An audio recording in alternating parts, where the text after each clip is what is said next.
Salve a tutti, io sono qui in trasferta da Portogruaro. Io non conosco molto bene la realtà sandonatese, però vorrei fare alcune domande al candidato sindaco, che abbiamo qui l'occasione. La domanda è questa: noi condividiamo un problema sia a San Donato che a Portogruaro, sia all'ospedale.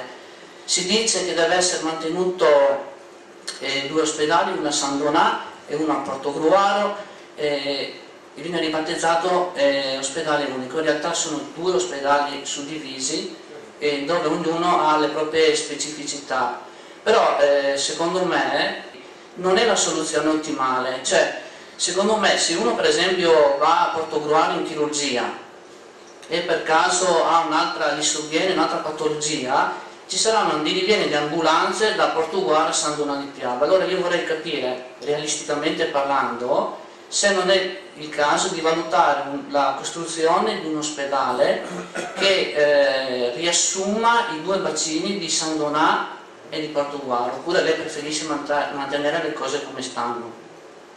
Un'altra cosa, volevo sapere un giudizio sull'amministrazione Zaccariotto. Allora, riguardo agli ospedali e più in generale alle strutture, se vogliamo anche sul tribunale c'è un buon collegamento.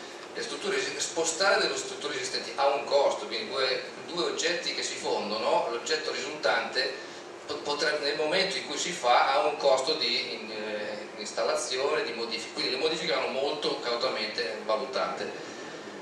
Ma forse mi preme ancora di più un tema e mi estendo, che però è un pochino più nazionale. Noi siamo per l'abolizione delle province, per l'abolizione secca, non per l'accorpamento, quindi magari per l'accorpamento dei comuni se vogliamo, però un risparmio secco si avrebbe da quello. Ora, che vuol dire però ridistribuire tutte le competenze di, quindi è assolutamente una cosa da pianificare, non facendo come ha fatto l'ultimo governo, facciamo una cosa qui, una cosa là, poi tanto qualcuno ce lo nega, come si fa sempre all'italiana. Ci vuole un piano serio, sia a livello di organizzazione della pubblica amministrazione che alla fine della parte esecutiva della pubblica amministrazione, perché un ospedale o un tribunale altro non è che una fetta esecutiva della pubblica amministrazione.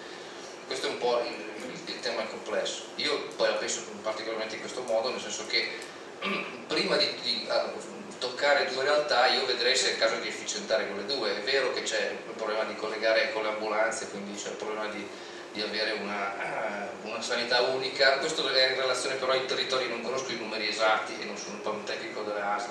Mi volevi ricordare un'altra domanda che mi hai fatto? Scusa. Sì, un commento sull'operato di questi 10 anni della Zaccariotto. Lo dico molto in sintesi perché l'ho appena detto ai giornalisti. Allora, io sono arrivato qua 5 anni fa e il paese si è modificato.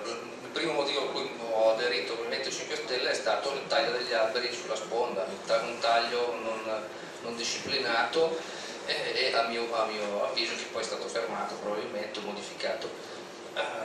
Diciamo, un paese che si trasforma è normale, una cittadina che diventa un pochino più grossa è qualcosa che alla fine è sano, e quindi sui singoli interventi l'unico commento che io faccio è quanto è stato speso per quegli interventi. Prima di tutto non sono stati fatti in grande trasparenza, quindi credo che nessuno abbia le cifre esatte, qualcuno non ce l'abbiamo neanche noi perché c'è poca trasparenza, c'è molta confusione. E poi naturalmente è mancato il principio nostro: se per fare la nuova piazza si fosse fatta una progettazione partecipata si sarebbe scelta una piazza migliore, e questo è già un fatto, forse una piazza più economica, e forse qualche soldo sarebbe avanzato, o anche tutti i soldi sarebbero avanzati per delle cose prioritarie, particolarmente per gli indigenti, per l'assistenza sociale, per le persone bisognose, per gli anziani, per i compagni. Quindi lei al ballottaggio, se si dovesse andare al ballottaggio tra il candidato del centrodestra e magari il centrosinistra, 5 Stelle cosa fa?